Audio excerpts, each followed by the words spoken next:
All right, what's going on, beautiful people? It's Sicko Soundoff, hosted by me, Tyler. I think I'm having a few technical difficulties right now, but I'm working through them.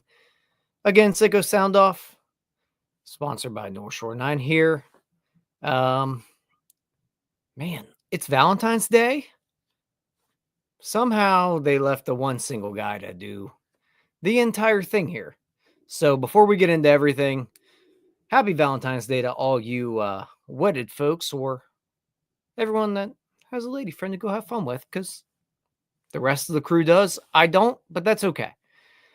Before we get into it, North Shore 9 is brought to you by Bet Online. Bet Online is the world's most trusted betting platform and your number one source for online betting in 2025. Whether you're a seasoned fan or a first-time bettor, Bet Online is your ultimate game day companion with the largest selection of odds on everything from NBA and college basketball to the NHL and UFC. Bet Online continues to have the number one betting source.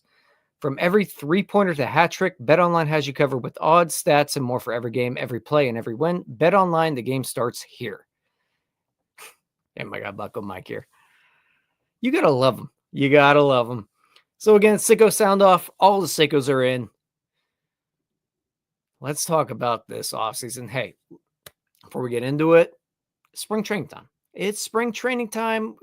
If you're like me, we're going to get excited about something that probably won't come to fruition. Personally, I'm bought into Jack Sawinski right now. All the way into Jack Sawinski. I've bought into Endy Rodriguez having a 3-win season. I've bought into everything known to man that this team could possibly do to be competitive this year. It's what I do every February. It's what I'm going to do in March. I'm excited to see what everybody has to say about all of it tonight. First, we have one sicko on this joint, Nathan. He's going to join me here. Nathan, what's going on, my man?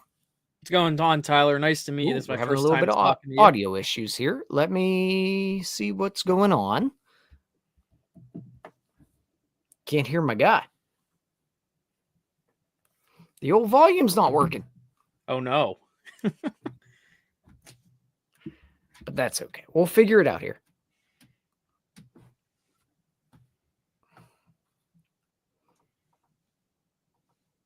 There we go. What's going on, man? How are you doing? Nice to meet you. I think it's my first time meeting you face to face. It's your first time with me. Okay, so... Yeah, so now you actually see what Donardo and Jim deal with when I'm sitting here trying to figure out what's wrong with my computer. Why can I not hear? Yeah. It's because I broke your audio. I'm that much of a sicko. Yeah, well, it's also because I just didn't have these things fully plugged in. So spring training. What I want to talk about is something I don't think a lot of people are really talking about. We've been talking a lot about pitchers. I want to talk about the catchers. Okay. Just because I feel like this catching group is really it can be good, but it can also be really frustrating to see like how this has all been playing out. Because at this time last year, I think we had Yasmani Grandal. I think he was hurt at the beginning of last year. He was, yeah. And that's why Joey Bart got brought in. When Joey Bart was even mentioned last spring, everyone was like, please no. I do not want that. He gets brought in, everyone's like, this is going to suck. Then last season went completely worse for Henry Davis. Joey Bart has this amazing career season. My question is, I don't know if the Pirates expected Joey Bart to be this good. And I guess my real hot take with this team is this. And this is nothing against Joey Bart. But after thinking about this, do you think Joey Bart being good has screwed over the development of these younger guys and getting playing time? Like Henry Davis, possibly. Because you would think he's their first overall pick. He should be getting a lot of playing time if he develops into a guy that I think everyone hopes he does. Endy Rodriguez misses all of last year. And his spot in the team kind of is like in limbo. Is like, what is his job going to be? And then there's still Jason DeLay on this roster, which honestly, he's a very solid backup catcher in the Major League Baseball right now. He can be a solid backup. Did I jump on an episode with Donardo? See, and part of it is like, I forget Jason DeLay is even on this team after. Right. But like Jason DeLay is kind of like going to be in the aspect. I kind of feel bad for him. He's going to be up and down all year, like sent to AAA and like for injuries and brought back up. And he's like doing nothing wrong. He has the best job of all time. But it's like, do we all believe Joey Bart, nothing against him, is still going to replicate what he did last year? Because this is a guy that put up his first, I think, WAR over a 1 last season, and it was a 2.2. Like, I don't like, this is a guy that was like kind of thrown away in San Francisco, who was supposed to be their next guy after Buster Posey. But we all saw how that went. So I guess to start that, do I think he hurt any development? No. And the reason I say that is, like, those guys could have just hit. They wouldn't have a problem. Joey Bart hit. That's why he has a spot coming into this year. Following that up, though, personally, I'm very hesitant to say that Joey Bart's going to hit again this year. I am, man. Like, we've seen enough of Joey Bart, or I can't hand up. I don't watch many Giants minor league games or the 30. He played like 100 games with the Giants, whatever it was, but it wasn't many. And I'm not staying up till 10:30 to watch the Giants play a baseball game. So yeah, before the Pirates, I was not watching much Joey Bart baseball. Based on last year, absolutely, he has the head start on everything. Do I think that it hurt development? I think you could make an argument about that maybe Henry Davis doesn't get enough time because Joey Bart turned into what he did, but also like Henry Davis could have just been better at playing baseball. Yeah. And he stunk. Like, Henry Davis got every opportunity. He was awful. Awful. He fully deserved to be sent down. He deserved to be sent down far before he was. Now, I think where you're getting at it, like going forward, Endy and Henry are kind of in this little limbo. Yeah. Where, what are you getting out of them? Which, to go back to your question on the catching, it makes me wonder why don't we just figure it out, one of these guys, and put them at first base for a little bit? Yeah. But it does go back to, can they hit? If they can't hit, they can't play. And none of these guys at this point, aside from Joey Bart, have shown they can hit at a major league level enough to play outside of that catcher position. And honestly, Endy, to this point, I think he played well enough behind the plate to be able to play there on a regular basis. Henry right now, he doesn't deserve a major league spot. He doesn't. Yeah. It's getting to the point with Henry Davis. I was talking to my one buddy about this. He's kind of reminding me of a Giants Joey Bart a little bit. He's kind of just stuck in that limbo of he just can't hit in the major leagues. And then if they get rid of him, maybe he figures it out elsewhere. Like Joey Bart, I think he's from the Pittsburgh area or around it. It's like he's figured it out in Pittsburgh. It kind of makes no sense how this has worked out because he was the number 2 overall pick. Henry was the number 1 overall pick. And most of these top round pick, like catchers or whatever, they're kind of tough to pan out. I think the last one that's really panned out has been Adley Rutschman as of late. So like you kind of took a risk with Henry Davis. And I mean, you got Bubba Chandler, I guess Solometto, if people still believe in him, out of that, which was a good move, especially on the Bubba Chandler aspect. But when I look at what Henry Davis's capability is, I think the team is vying and begging on him. Like, I think every fan wants to see your number 1 overall pick succeed, of course, so it doesn't go down as a overall bust of a pick. Because I think this season for Davis has to be probably, I would say, one of his final, like if his final chance to prove he can hit in the major league level. Because what we've seen so far is he tears it up in AAA. He's kind of like a quad A player right now. He can hit AAA pitching perfectly, and then he comes to the major leagues and he just can't hit a fastball. And what's crazy is this guy hit 2 home runs off of Shohei Ohtani a couple years ago. And we were all really hyped, and then it just kind of disappeared. And now he's like late on everything. And it's like, did they screw up the development with him? Like throwing him in right field, having him catch, not learning how to hit like at the same time. And then like Endy Rodriguez is still a wild card in this situation. Like him being hurt caused like a train of events. They brought in Ali Sanchez last year. Everyone freaked out. Yasmani Grandal gets signed. Everyone freaked out. Joey Bart gets brought in. Everyone freaked out. A lot of this happened because of the Endy Rodriguez injury. So it kind of like caused like a flurry of events I don't think anyone saw coming. And Joey Bart being good is awesome, but I'm kind of getting to the point where his projections are nice, but it's like, I don't know if he's going to do this again, which it's nothing on the guy, but it's like, it's kind of interesting to think about. No, I'm with you. Like, and also, well, let's start it here. Like, Joey Bart is from Georgia, Oh, went to Georgia Tech, but Bucko Mike in here does say his parents are from London, Ohio. yeah, that's what it was. So there's a relative like Midwestern reference there. But I guess the Henry Davis point does kind of ring true because I think they've both gotten to a point where they're okay behind the plate, but they're not good. Yeah. And I don't even know if I'd call either average. They're slightly below average, but they're passable. I don't think Joey Bart's good behind the plate. So that's why I'm kind of kicking around. And you know what? Let me ask you this. Here's where I'm at.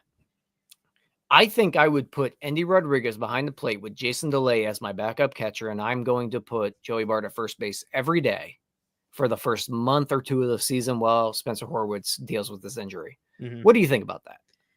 You said Henry at first? No. Oh, Endy. Joey Bart. Oh, Joey Bart. And then I'm going to put Endy and Jason DeLay behind the plate. Then which Joey Bart can just play first base. So who's on your bench at that point? Like, who are the bench guys? Because I feel like that's something they're also going to think about. Oh, the bench is going to be awful. It's going to be. It's going to be bad. It's going to be bad. Like we can't even get 9 good baseball players. Like the bench is what it is. I look at the Adam Frazier move every day. I'm like, why did they do this? Yeah, right. Like, who's your bench? Adam Frazier. Yeah. I think it would be interesting. Has Joey Bart played first base ever? I believe he has dabbled there. Let me check. He has not actually. But figure it out, man. Like, because I feel like Pedro Alvarez made that position look so hard. I feel like with Horwitz's injury, yes, I did. I mean, he is. I think he'll be fine. Like a couple weeks after opening day, I think his injury put a damper in a lot of things, and I'd rather see Joey Bart at least maybe try or Endy try over there than watch Derek Hall, like Andrew Destin said the other day. Or DJ Stewart for whatever reason. I'd rather have any of those guys play first and get reps, especially Endy, who missed all of last year.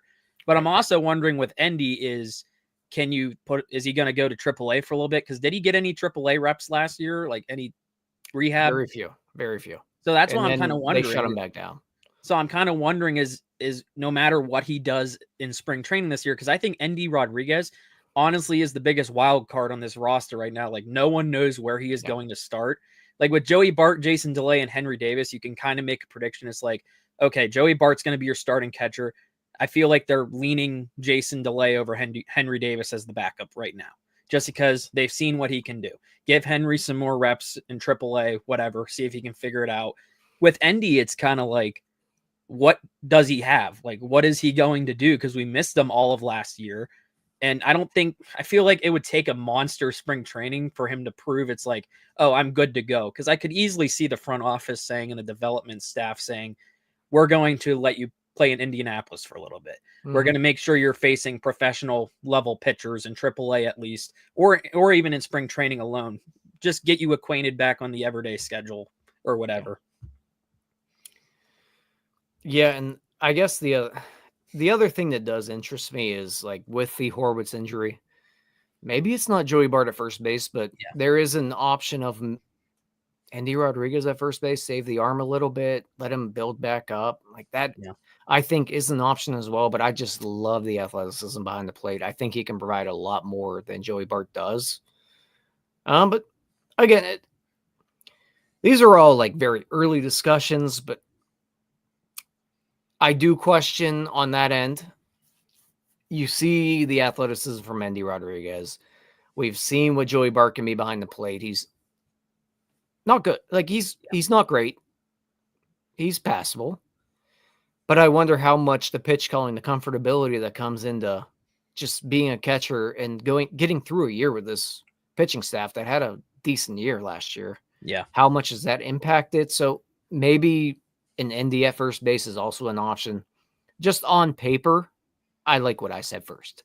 Mm-hmm.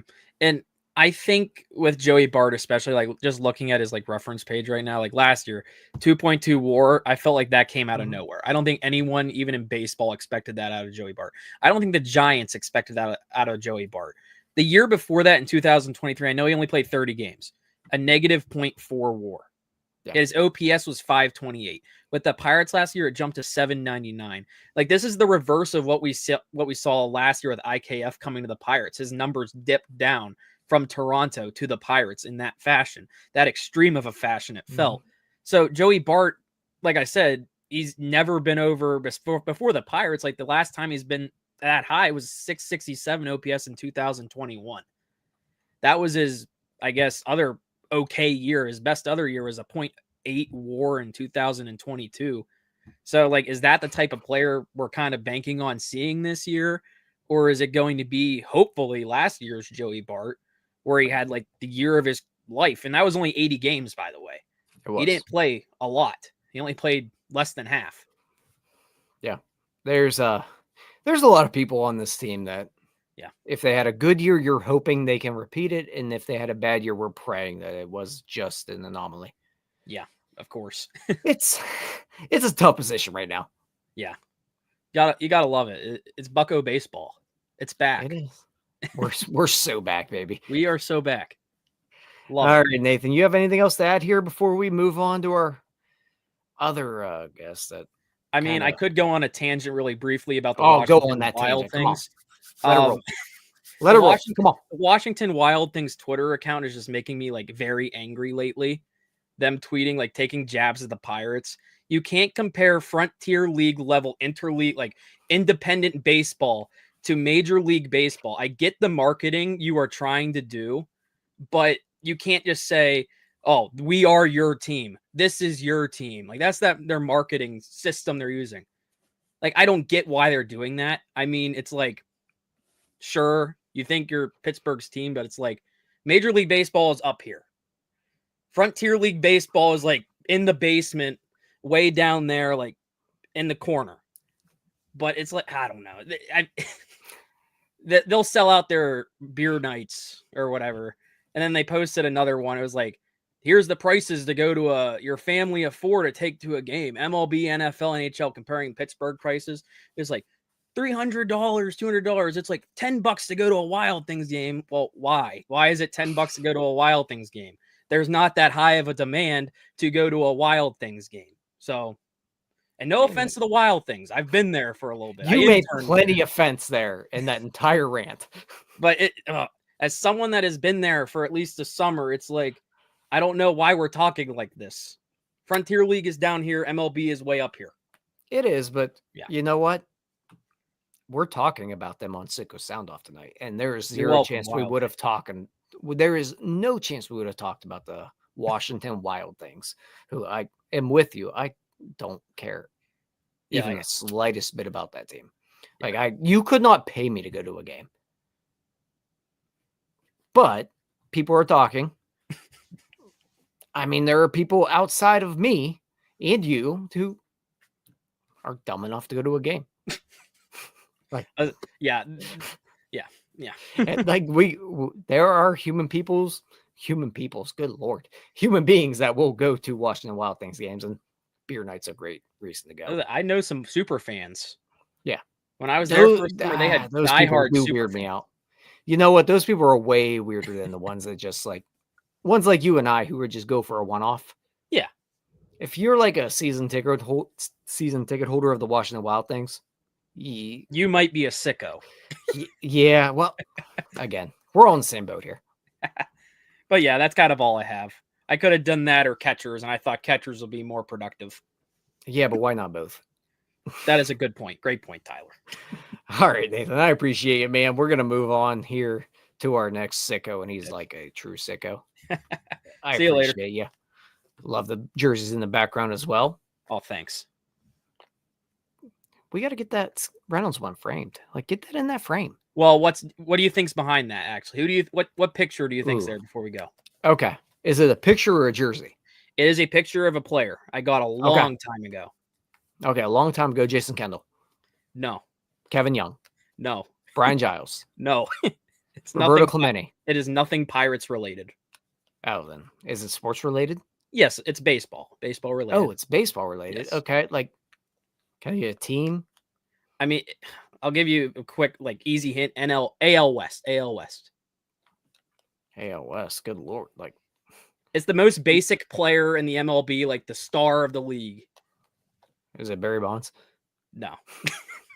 Angels. You said AL. LA, Good LA Lord, Angels. Mike Trout. Of course, it's Mike Trout. I got it when I was Okay. like in junior Yeah, high. you said AL, and I just completely ignored that. Yeah. I was thinking NL. No. It's good old Anyhow. Mike Trout. Okay, a Mike Trout jersey. That's fair enough. Yeah. Lame. I'm just teasing. Hey, I have a David Bednar Team USA jersey in the closet right now. So, yeah, why not? True sicko. True sicko. And Yep. you're a true sicko for jumping on with me on Valentine's Day. Happy Valentine's Day, everyone. We love you, Nathan. Appreciate you hopping on. See you later. That was our guy, Nathan. Some decent discussion about Joey Bart there, and I still think I'm right about putting Joey Bart at first base instead of Endy Rodriguez. But let's move on to our next guy who will, well, our next guest has a brother who will just defend everything Derek Shelton has ever done in his entire life. So I'm going to go ahead and invite the more handsome version of the family, Neil's brother. Hello. What's going on, my man? Tyler. It's going great. Yeah, great evening. Looking forward to the weekend. Thank you for having me on. Yes, I mean, I don't know if I would agree with you for about the handsome part, but the I would say that well, I don't know. It's like maybe we need to let Paul Oles be the one who decides Very true. who's the more handsome one. Just gotta say. Actually, my first question is, I guess, in the spirit of Paul Oles, you can get rid of Bob Nutting, Ben Cherington, or Derek Shelton. You can get rid of one of those three people. Who is causing the most problems for the Pirates right now, and who needs to go first? That's a good question. That's actually really tough because Bob Nutting, I think, is the absolute obvious answer, and the comments are going to blow up and just say Bob Nutting, Bob Nutting, Bob Nutting, Bob Nutting, Bob Nutting. My fear there would be that you're going to get another Bob Nutting because who's going to buy the Pirates? Another person that just wants to make money. I think I would lean to just go ahead and get a new Bob Nutting. And maybe that one's a little more creative about everything or maybe more involved. But it's got to be Bob Nutting, but I think it is closer than people would think. Like, I would get rid of Ben Cherington. The easiest one is Ben Cherington. You just get rid of him and move on. But you get a new Bob Nutting, Ben Cherington's gone, Derek Shelton's gone. So we get rid of all three of them with a new owner. Okay. Well, then how about I rephrase the question in a slightly different way? Okay. In this case, you have option A is you replace Bob Nutting with Steve Cohen or another person who can invest a lot of money in the team. Love this But option. there's one requirement. You have to keep Ben Cherington as the general manager and president of operations. Oh, shit. Or here's the second option. All One, right. you keep Bob Nutting, or you get someone like is it Friedman? Or you get somebody, or you get like the Rays front office, or like a front office that's really good with dealing with small market teams and putting out at least a playoff caliber team with less than 100K in funding. But you have to keep Bob Nutting. Which of the two do you choose? I am taking Bob Nutting in that. And that's a really good question. I'm taking Bob Nutting in that. Or no, I'm sorry. I'm getting rid of Bob Nutting in that and keeping Ben Cherington. Because Ben Cherington might be terrible at his job, but I will lose my mind if I have a Rays front office where we're going to just keep churning out these dudes. I understand, like, I know they win all the time. I know. But I would lose my mind if every time I liked a player, he was getting traded. Yes. So, I mean, like, the extra money, that would go a long way, I think, for Cherington. And not that he's good at evaluating talent, but at least then that extra money, when he screws up, we can fix it. Right now, if you screw up, you're screwed.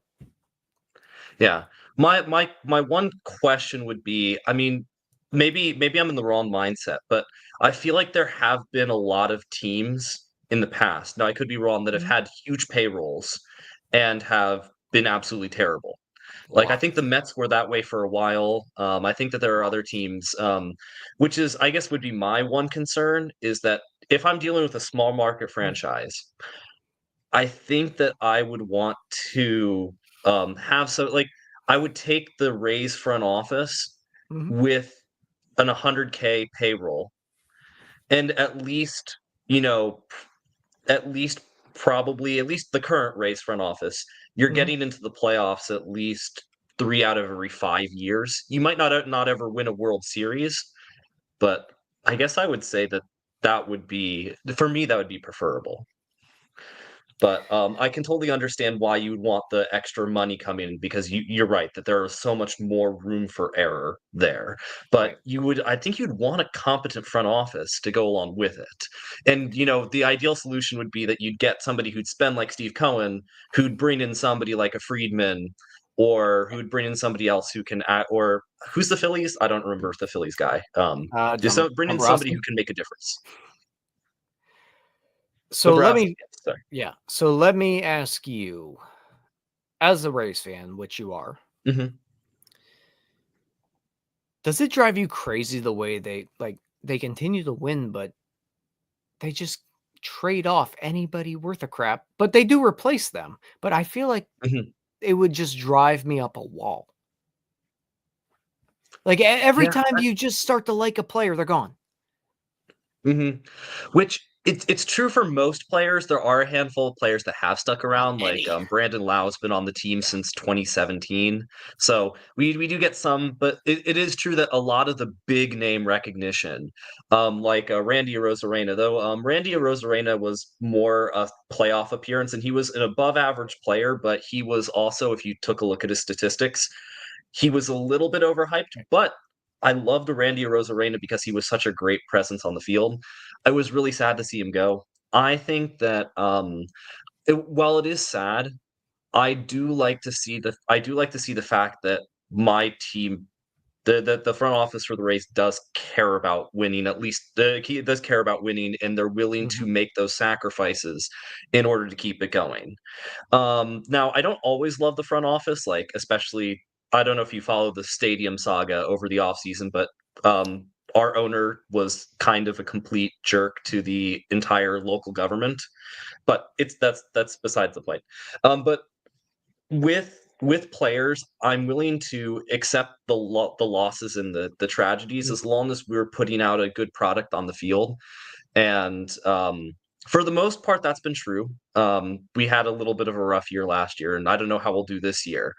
But I mean, also, I was thinking about the Pirates, and I feel really sorry for the Pirates in their offseason, because the Rays, they went out to they went out to they got the players, and then they went to fill out a glaring hole, which is shortstop, and they got Ha-Seong Kim, and they spent $27 million on it, and they did it, and I was really happy that they did, but but the Pirates can't seem to do something like that, and it's a little bit frustrating. And also, to answer Paul's question, there we go. I have left this up on the screen for a while, and the question is, Paul, who we spoke about earlier, let's ask Neil's non-evil twin: does Derek Shelton suck? The answer is that I have not seen any really good managerial work from Derek Shelton, but at the same time, like, I don't think he's a good manager, but at the same time, I don't think he's the problem with the Pirates organization. I think the problem with the Pirates organization is the players and the management, and that you would only need to really worry about Derek Shelton if you were in a position like you're the Dodgers or the Phillies, because that's when the manager really makes all the difference, I think, is once you have a playoff caliber team. And I do think that you want a different manager, one who's actually capable of, taking you to build a winning culture.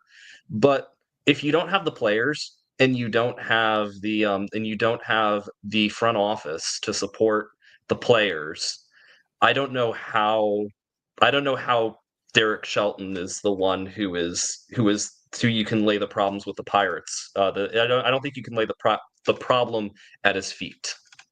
That is the But would I most be happy with? I think. Sorry, you go ahead. no, that is the most like politically correct Neil answer ever. Like you laid it out perfectly just to appease Paul there for a moment, and like, no, he's not great. Like, we don't know if he's good. And then you just went full Neil. You went full Neil there. Like Dreamy Of Eyes and all. But I don't think he's a good manager. I mean, I would be totally happy. There if we he go. replaced them. Thank you. But at the same time, like I said, I also like I think both sides are right, if that makes any sense. Derek it does Shelton is not a good manager, but Is he's he helping not, the but team he's win not right the number now? one issue. Is he making Like, the team better? Yeah. If I could get if the Pirates could get a competent front office, an owner who spends, then we can worry about Derek Shelton. That's my position. We can get rid of him. Sorry, we can get But does having Derek Shelton make this team better? I know you're a Rays fan and you're not as tuned in, but I would argue absolutely no. At the very at his best, he is a fine manager who doesn't move the needle. That ain't working. No, he doesn't. That's the problem. Like, if you're not part of the solution, get the hell out. That's fair. And I also would have liked to see. I don't know if this would have been possible, but it's like it would have been great if the Pirates were the one to have gotten Terry Francona. The only manager that I don't want the Pirates to take is I don't want them to take Kevin Cash because I actually really like Kevin Cash. Sorry, he's my manager. He's the Rays manager. Where are we at with Joe Madden? Joe Madden? Yeah, where are we at? Joe Madden. I mean, sure, take him. I liked him as a manager. I'm actually really happy with Kevin Cash right now, though. So, and also, my favorite player growing up is also a manager now too. When I was very young, I really liked a player on the Rays called Rocco Baldelli, who's now the manager of the Twins. So really random, not like the greatest player, but he was sort of. I was the guy, like the one kid who was really a fan of Rowdy Tellez. I think Rocco Baldelli is a little bit better than Rowdy Tellez, but it's like kind of that way. It's like I was a fan of this kind of random outfielder on the Rays growing up. He was so. Did you ever have a player like that growing up that maybe they weren't the best player, but I have many. Oh man, I gotta go back. So Kevin Young was actually pretty good. Craig Wilson, loved him. Obviously, I was a huge Jason Kendall guy, but he was good. Of the actual bad players, I have loved Tony Womack, Tyke Redmond. I was a huge Tyke Redmond fan. Loved Tyke Redmond. Yes, and maybe it's just the T name that stuck with me, but I love Tyke Redmond. Aside from that, like I didn't really I hated Mike Benjamin. Adam Heisdu's up there as well. I liked Adam Heisdu. Oh, Heisdu, yes. Yep, he hit a grand slam at one point while I was watching, so I liked him.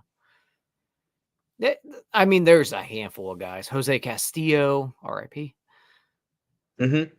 There's a handful of guys out there that I was a huge fan of. Were you a Pirates fan growing up, or did you grow up as a Rays fan? So it's interesting because I grew up. My very first team was the Pirates because that was Neil's team, and he was my older brother, so I followed him. We also had grandparents who lived down in Florida, and so I got to go see some Rays games. And also, I don't know the reason why, if it was their uniforms, because I really liked the Devil Rays green uniforms, which was their second era of uniforms, but also because I think I just really got attached to the players at the time, and I remember having a really good time seeing their games. Is that I just gravitated towards them. But I do remember that I had a Craig Wilson jersey, and that was that was something that was in my that's something that I wore with pride for a while when I was even younger. But I think I really only started solidifying my sports opinions when I was about 8 or 9 years old, Mhm. I wore the Craig Wilson jersey when I was a bit younger than that. So Craig Wilson is like, I think Craig Wilson, though I also really remember liking Jack Wilson Oh and yeah, Craig Wilson, Jack Wilson. I remember Jason Bay fondly as well. I don't know if but obviously it was that he kind was of good. era of uh, that It was was. my that was my era Yeah. of what I remember Pirates growing up. And so I'm not saying they're the greatest players. I don't remember actually how they are statistically, but they were just people that they were people that I Jason was Bay was that good. yeah. Um, so anyway, so hopefully yeah. So but Well, there's a lot of really cool things about the Pirates. And I guess one final question. Which is yes. your favorite Pirates uniform? Because I guess I love the Mhm. 1970s, the yellow. Uh-huh. Hold on. Yes, the Bumblebee era kind of. Ooh, yes, that's a great jersey. So We had a yes, Colin that's Moran mention in here, so let's yes, give Colin Colin Moran Moran. some love here. I wore this like 2 times. And so are you a yellow pirates? Are you black pirates? Are you white pirates? Are you red pirates? Like which Yeah. So if I had to choose here, I would probably my first pick would be that yellow. I Mhm, love that jersey. My second one would probably be the I love that black one, man. Like the newer one, mhm, that black one with the Pittsburgh cross. I love that uniform, but I'm also like, I will wear black all day. right. Yellow, you'll never see me out in it, but every now and then, like you look at it, it looks good. You Yep, know, like you get up on Sunday, you a little bit hungover, you're watching the Pirates, and they have those Sunday yellows on. That's good stuff. yep, yeah. I mean, I look yellow is actually my favorite color, which is very strange because Or it's not a very gold. common Probably color for a gold. guy. But I don't know if I like their City Connects as much. Like I feel like they could have done a better Yeah. yellow for the better gold for the better gold for the City Connects. I would also say that or actually I'm curious, what is your opinion on vests Hate. for I MLB? Are knew you you were gonna glad that ask that. people I moved hate on? them. Hate them, hate them, hate them, hate them, Okay. hate. They're so Okay. ugly. Yep. I mean, I know that there are some uniforms that I actually do like. That like my favorite Diamondbacks uniform is the Mhm. purple vest, like sorry, the purple undershirt with the over the. But I'm also more of a like I like the Diamondbacks with the purple. I like the Rays with the green. So there are a few uniforms that I actually do like with the vests. But you're right that some of the vests are horrible. Okay. And You yeah, the Diamondbacks one that you're talking about, I do like that one actually. I like that's like Randy Johnson. right, That yeah, I like that one. Luis Gonzalez. That's what I think of when I see Diamondbacks. But that right, gray Pirates one is just so bland and gross. and And they're wearing like a yes, outfit. It's just gray, and then black sleeve. I hate that uniform. Like that yep, later 2000s, awful. yep. I Hate I it. understand. So, And in high school, I had to wear a gray and gray, like that same exact thing. Hated it. really? Okay, So was that ugly. your high school team's colors? Yeah. Well, no, we're blue and white, but we had a gray baseball uniform. Oh, okay. So, okay, do That you was a have a while whole ago. yeah. So, did you have did was your school wealthy enough to have, like, Oh a God, white and a gray? Or do you just have grays? no, we had one uniform, One and they uniform, were okay. vests. Yes. I mean, I don't actually know of that many schools that have multiple Like baseball we had uniforms. a, well, we do now, but we had a gray, or we had a JV and a varsity uniform. That was it. Oh, okay. That's so pr yeah, And I'm JV sorry got that you had a bad experience celebrettes. with that gray. Yeah, awful, awful. And you had to wear the high socks with it because Mhm. just hated it. Yes. Oh, High Sox, yeah. So Hate. are you, not a fan of baseball High Sox? I don't hate them. I don't like them with the vest. I hate that look. I just hate the That's all actually completely gray, I fair. think. I think Mhm. if you're gonna do the vest, you need to do the pinstripes with it. Like the Right. Diamondbacks. Yes. The flat, like the Pirates' old gray vests, hate them. But Right. I think if they would have added pinstripes with it, I could have rocked with it, maybe. Probably not, but I would have thought about it. Right. So, I mean, that sounds completely reasonable. Yeah, the Pirates uniforms are not quite as good during that period, but so we've established that the Pirates had good uniforms in the 1970s, or at least some, and then they got better in the 2010s. Yeah. Yeah, I'm good with that. Cool. Awesome.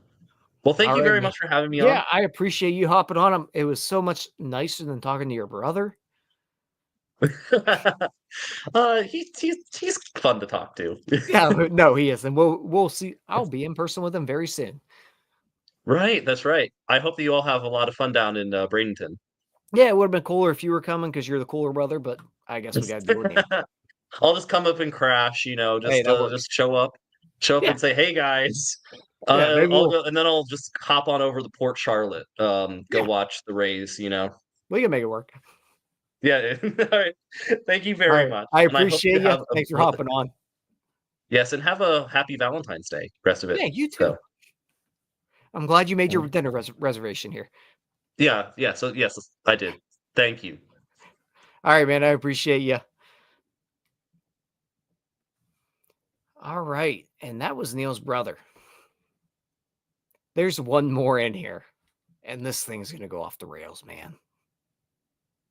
I see him down in the corner, shaking his head, acting like he's not going to take this thing off the rails, and he will.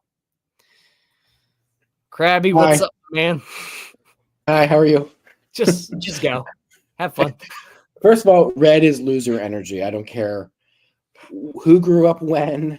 I don't care if you were a 10-year-old and you had a magical experience with the Pirates in the red jerseys. It's most loser Pirates teams of all time. And if anybody wants to go back to the Wayback Machine and get that loser energy and bring it to this team, it's the last thing they need. They're bad enough already that they don't need to be clad in Heinz ketchup bottle uniforms. They were terrible then.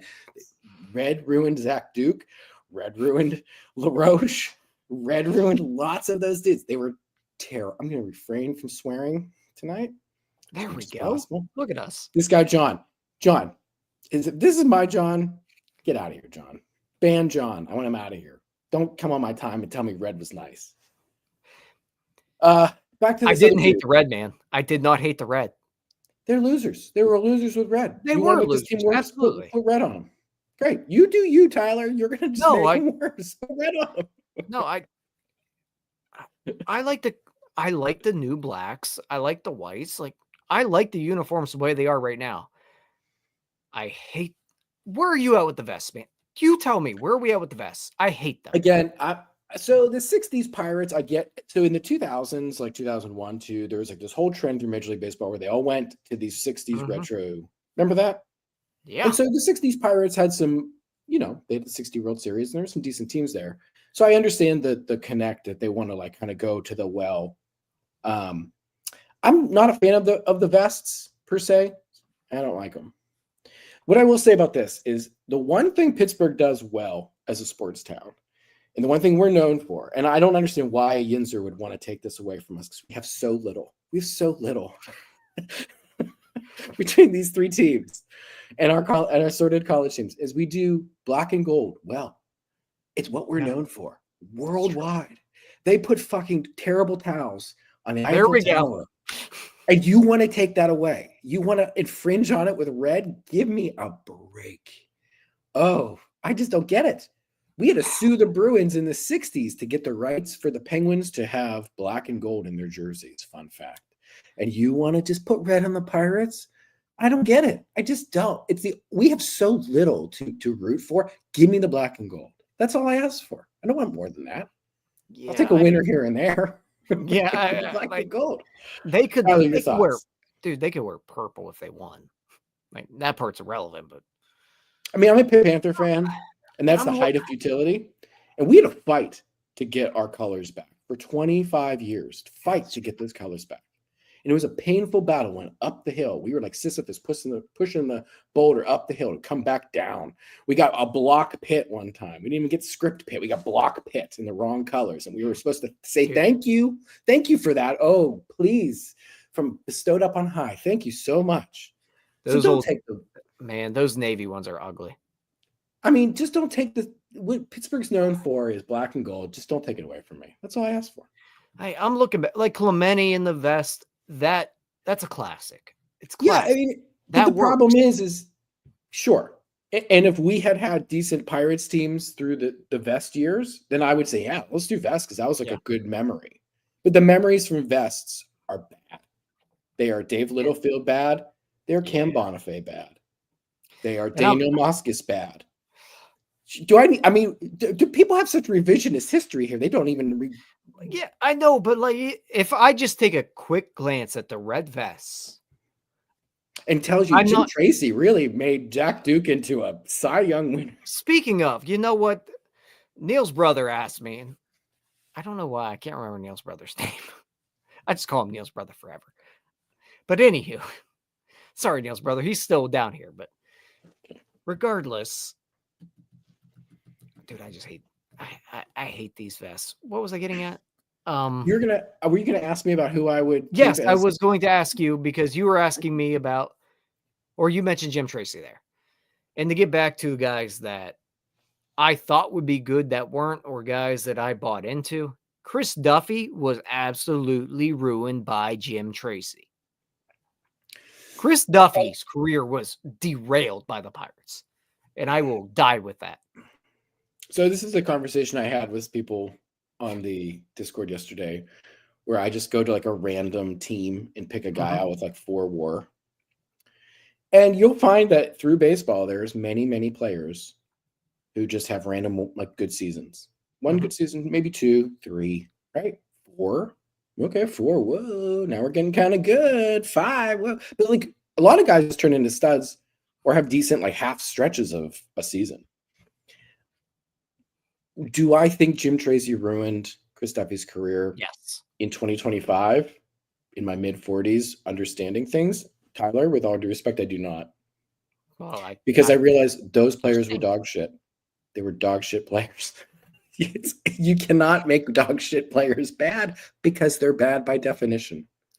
Yeah, but like, okay, but Chris Duffy's swing was fundamentally changed because Jim Tracy came in, wanted to turn him into a Dave Roberts who would hit ground balls and be a leadoff hitter. Because back in the early 2000s, we just thought that you had to be a ground ball speed guy to hit leadoff. God, we were so stupid. Okay, so to play the game with you, the academic game with this. So maybe is a better question to me. Did Jim Tracy ruin 3 years of good Chris Duffy prime because he was really just a nobody player who could have had a Josh Harrison type of career, right? Like 4 years of just decent play that was like really valuable to the team. Did I think Chris Duffy was going to be a Juan Soto Hall of Famer or like even like a Hall of Very Good Andrew McCutchen type of player or like someone on like a Neil Walker, one level below the Hall of Very Good? No. But could Chris Duffy have been someone really good for the Pirates for 2 years? Yes, probably, maybe. So maybe your point is correct. Jason Thompson, I use that guy all the time. He's my favorite comp. 1982 Jason Thompson was like a 5-win player. And then he disappeared. He went poof. He just turned into a pumpkin and disappeared. He died. God love you, Jason Thompson. If you're watching, I know you're probably alive somewhere. I don't, sorry. But like the point I'm making is like all these guys just flare out. And so to go back to the other dude who was on it, the gentleman whose name we don't know, AEIOU, he seemed like I also follow the Rays because I'm just starved for decent baseball. To answer some of his questions, you said earlier you would go nuts if we traded guys away who were, really good performing Pirates. 2 things. One, that already happens, right? It does, but not at the rate that they do. Tyler, I'm not fighting with you. I'm pushing on you a little bit because I want to see some more. We're gonna tussle. I'm pushing. We're tussling.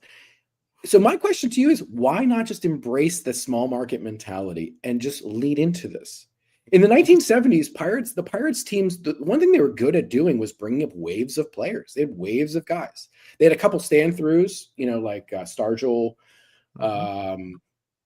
Obviously, Clemente doesn't count because he died, but like, oh god, Sanguian I have to really and- think about it.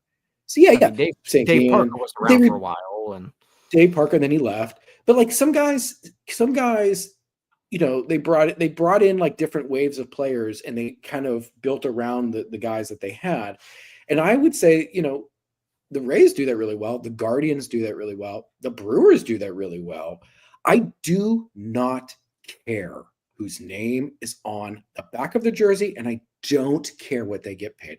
It brings me no joy in Mudville that we had to pay Reynolds $100 million to be a 3-win player. Oh God, the Pirates spent money. Look at us, we're spending money. Yay! It's cringy. It's lame. Trade these guys like they're stocks.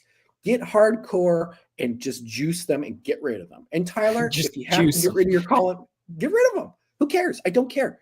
The point is just bring another guy in. Like a perfect example is what the Rays did, you know, with Isak Paredes, trading him away and just recycling these guys through their system. And they have, you know, and the argument, the reverse argument is, oh, show me the World Series, bro. Show me the World Series, bro. How many? Andrew Friedman is it's the truth. I make fun of these people because it's brain dead. Andrew Friedman is the head of the evil empire. He's from the Rays mentality. He's from the Rays school. So tell me their shit doesn't work again with the straight face because you're full of shit. No, it does work. No, I absolutely agree. It works. I would just lose my ever-loving mind.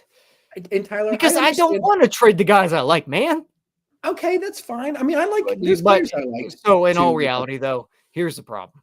I've been so scorned by this team that I don't trust them to make these trades correctly. So that's the problem here, is that we've been through this so many times, and we have watched similar things to what the Rays have done. And I know I'm just a scorned lover right now. It's Valentine's Day. I'm heartbroken. I'm watching these guys get traded for nothing, and then we get nothing in return. And I'm watching guys like Chris Archer get traded for what happened. Well, okay. To go back to AEIOU's questions, right? Who would you rather get rid of, Nutting, Cherington, or Shelton? Mm-hmm. To me, Shelton isn't a real person. Shelton doesn't exist. He's there. Dave Roberts could manage this team, and they would win 76 games. Full stop. No, stop. What are you going to do, run a play for Jack Sawinski? Hey, Jack, get one-on-one with the guy. We'll get you the ball deep, right? Just block a little hard. No, that's too simplistic because there are more things that go into coaching this team day to day. I mean, there are. I'm not making fun. I'm just, to me, it's like these guys manage personalities as a major league manager. There's a little bit of lineup. All this stuff comes from the top down anyway. It comes from the front office. Great. Let's start a band. Let's start a band right now. I was upstairs making weird music today anyway. The front office dictates lineups. They dictate personnel. You know, Dave Roberts isn't going to do like Tommy Lasorda things and go with this guy or Earl Weaver things. That stuff is over. That day is dead. And so to me, it's like you could, if Ben Cherington is here, you can interchange Derek Shelton with anybody, and this team would be just exactly what it is.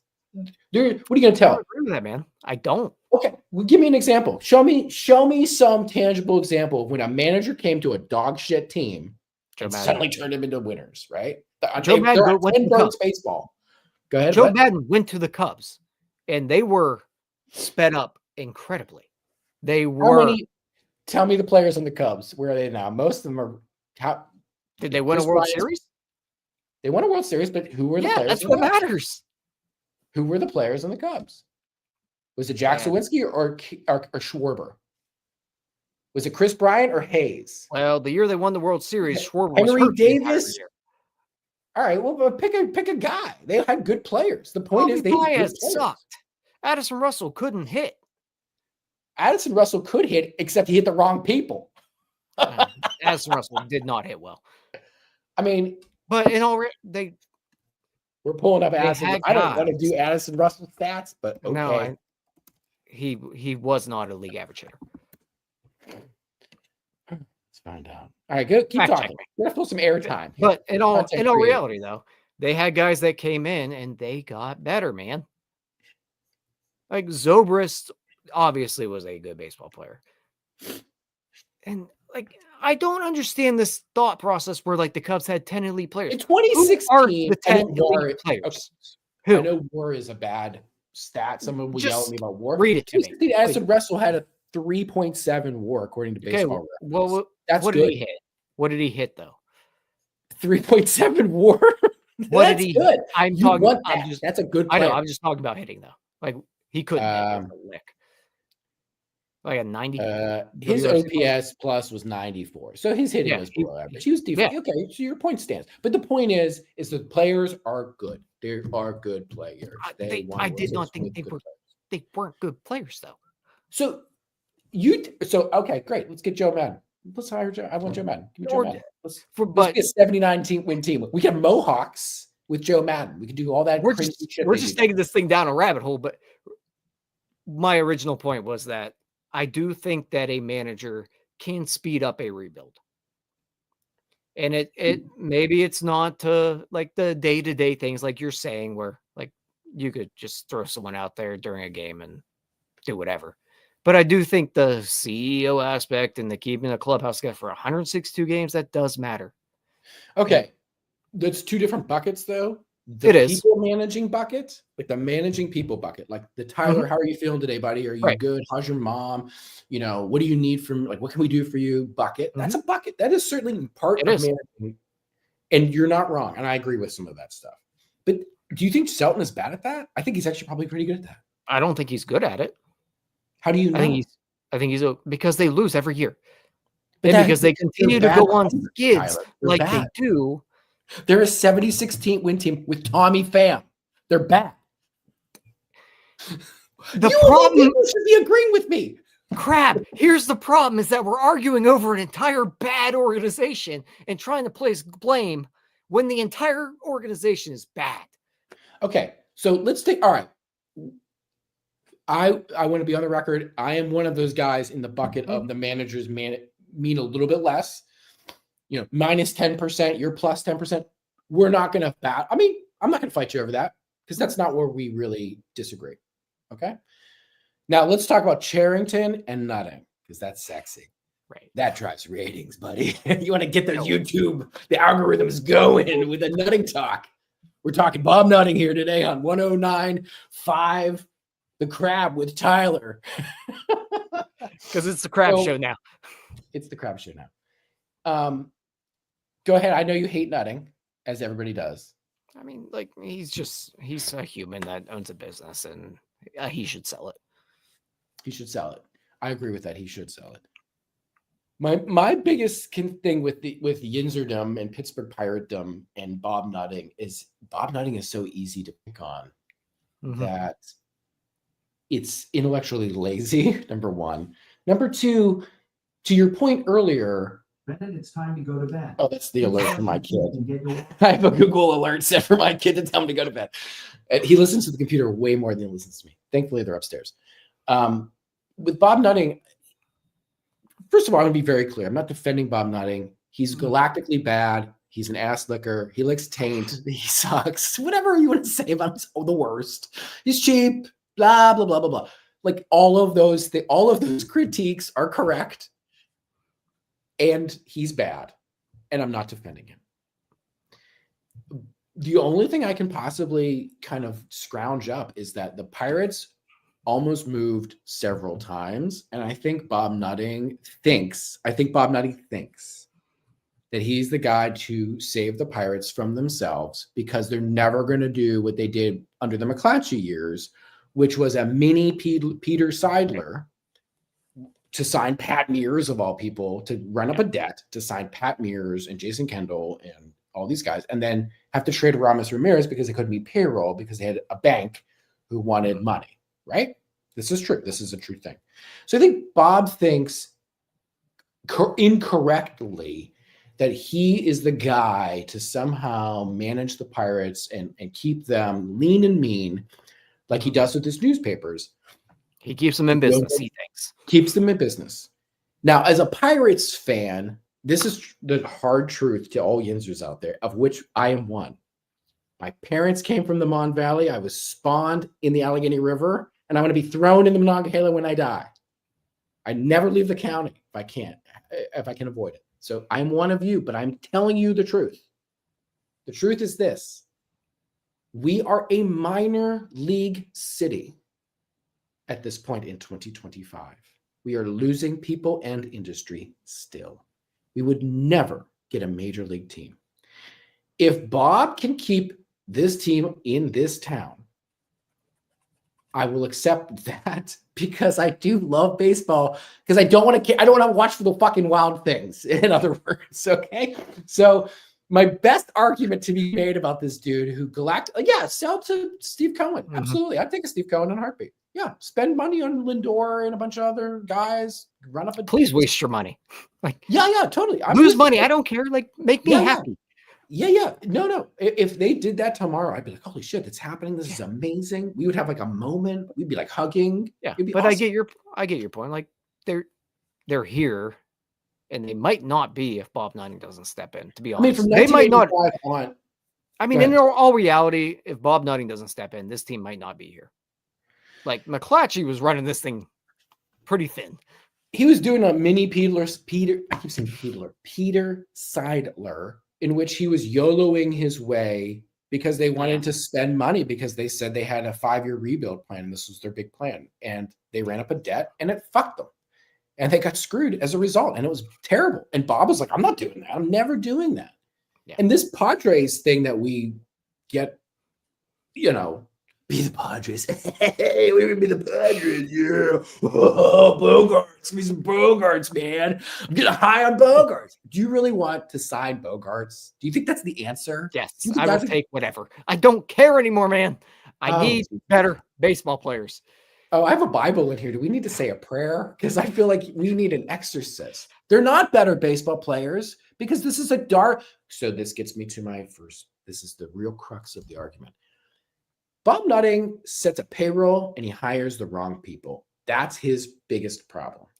We don't want him being Artie Moreno, and we certainly don't want him being Manafort in Colorado, or pick another, I don't know, like the old Steinbrenner. I just take the Guardians ownership right now. We're good with that. I'll take that. But they're also cheap. That's what kills me about this argument. They're also cheap. No, we just traded away a guy for $100 million, signed to $100 million contract to give us Spencer Horwitz. We would normally, you'd be screaming because the name on the back of the jersey got traded. Now, what I was getting at Sorry. was that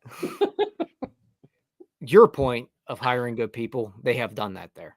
Yes. And to your original point, if Bob Nutting were to hire competent, smart people, or at least be able to find someone competent and smart to delegate some of this stuff to, right, it's a different conversation. Totally. But the problem is that he stinks at both things. Correct. To me, that's the real, that's what DK and Mark Madden and all these other freaking lame brains should be hammering him on constantly. Why do you hire these people, Bob? But also, having a less than $100 million payroll is embarrassing. Yeah, but I don't know if I should blame him for that, though. I don't. Look, I'm not. Again, if you had Westberg and Rushman and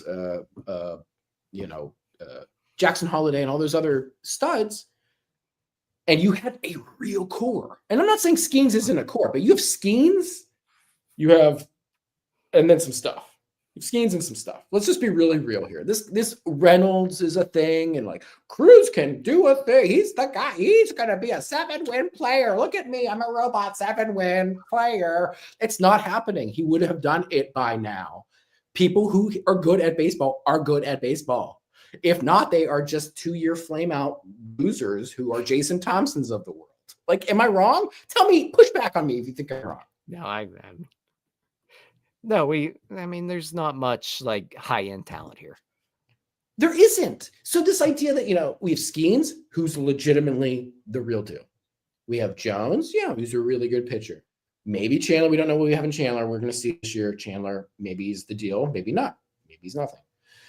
Then you have Keller and Reynolds and stuff. You have a broken Hayes who's broken. Let's talk about Hayes really quick. I say a prayer for Hayes every day. Like in Catholic, I go to mass and I light like a candle for Hayes's back. He's broken.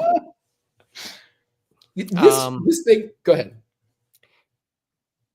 I mean, I don't have much positive to say about Cabranes at this point, to be honest with you. I feel bad for the fella, but like, I'm done with it. I'm done with it all. I want the family out. I'm done with the entire situation. I want it all gone. So you and I are gonna. I hate that family, dude. I can't do it anymore. They're They're obnoxious. I'm done with it. I don't want to deal with them anymore. I'm tired of the excuses. Your brother, your son, he's not a good hitter. I understand he's hurt, but he's never been a good hitter. He didn't really hit in the minors. He had one little stretch where he was good. Then he had another little stretch where he was good. Hell of a defender. Like to have him on the team, but you guys are more trouble than you're worth. They're just annoying. Like, what person in the year 2025 goes on Twitter of all places? Twitter? Okay, yeah, I'm going to go on Twitter and change hearts and minds. Who does that? It's mentally ill. It's weird. It's Hayes family, if you are listening, yeah, you might have more money than me. Good for you. Yeah, a lot of people have more money than me and Tyler. Okay, but we're right and you're wrong. Yeah, that's the answer. You guys are annoying. Get off the internet and go get a life. Go get a hobby. Hayes Senior, go to the Yankees and hang out with your 96 Yankees and relive the catch that you won the World Series. Like, do that. Get off the internet. Be thankful this team gave you that slight amount of money because he would be out of baseball. He was hurt. I think he was hurt, and he was like 70 million. Okay. Yeah, he would be non-tendered at this point if he hadn't signed that. I don't. Yeah, maybe it'd be close. Maybe. It'd be close.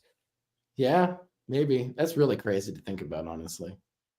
Ugh. But real quick, before we got to get out of here, I got to make sure I shout out our guy Penn here. Everybody hates. Penn wants me to make a case for Matt Gorski today. Here's the thing about Matt Gorski. Make a case for Matt Gorski. Mm-hmm.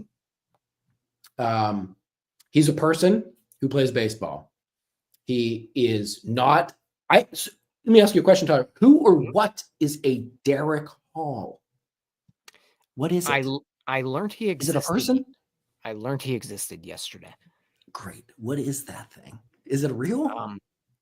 What's a DJ Stewart? Is it also real? That's one that's one I read about on Wikipedia, but I've never heard of. Are they real people? Apparently. Why not Matt Gorski? Matt Gorski, how many home runs did he hit in the minor leagues?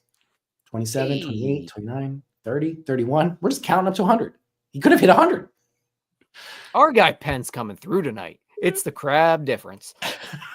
Thank you, Penn. You're the man. Here's the thing. Ben Cherington is so bad. Again, I said this in October with Jim. I think I said this with you, and I'm going to say it again. The real billboards should be Ben Cherington. Bob, the guy, did you see that? I'm off topic, but real quick. Did you see that TikTok where the guy was like, hey, Bob, they were in an airport. He's like walking past Bob in an airport. I think I did. He was like, hey, Bob, sell the team. And Bob's like, ugh. You know, he just ignores him, rightfully so. I would have just walked by middle finger high. I mean, I would, if I'm Bob, I don't, what are you going to do? Actually, I probably would have made it rain on him. Right.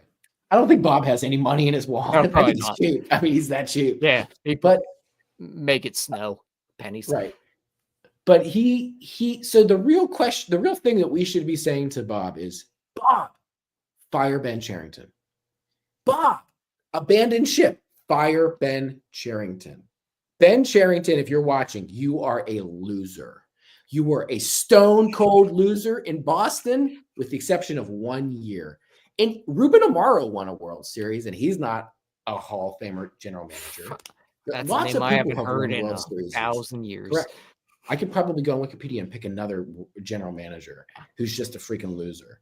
They're all losers. Ben Cherington was a loser. He signed Rusney Castillo to like $100 million contract and stoned him, put him in the minor leagues.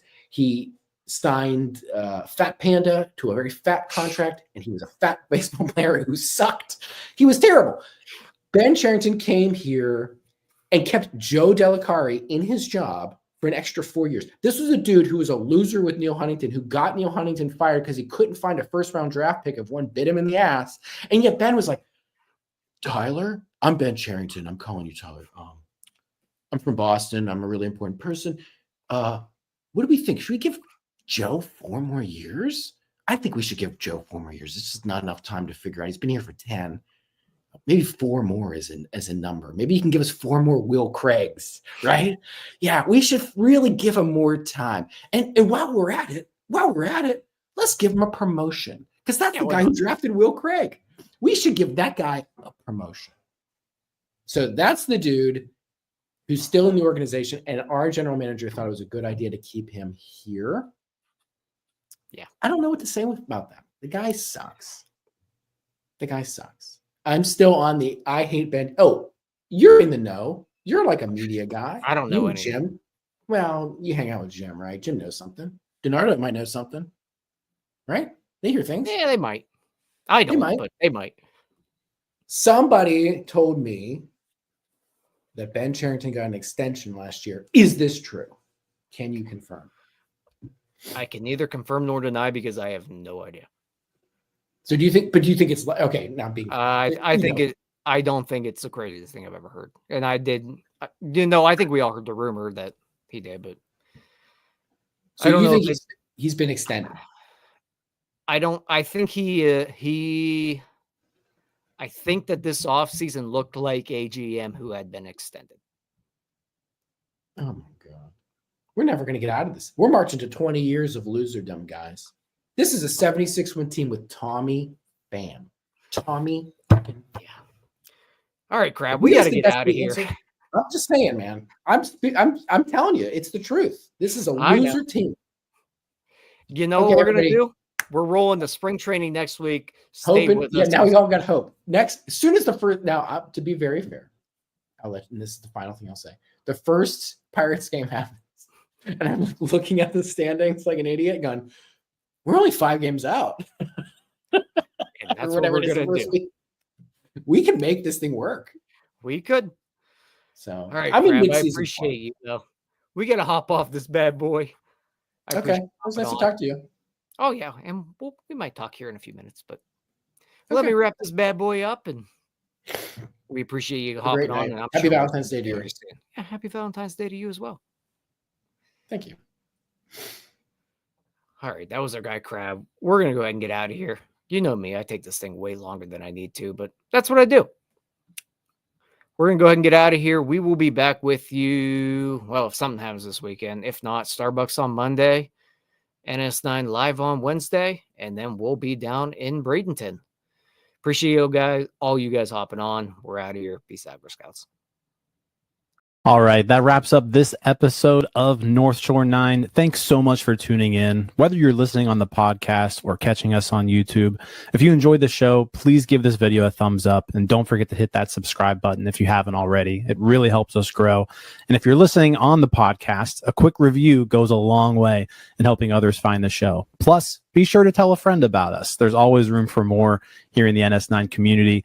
And for those looking to support us a little more, consider joining our Patreon, become an MVP member, and get exclusive perks while helping us continue to bring you more of the Pirates content you love. Thanks again for all your support, and let's go Bucks.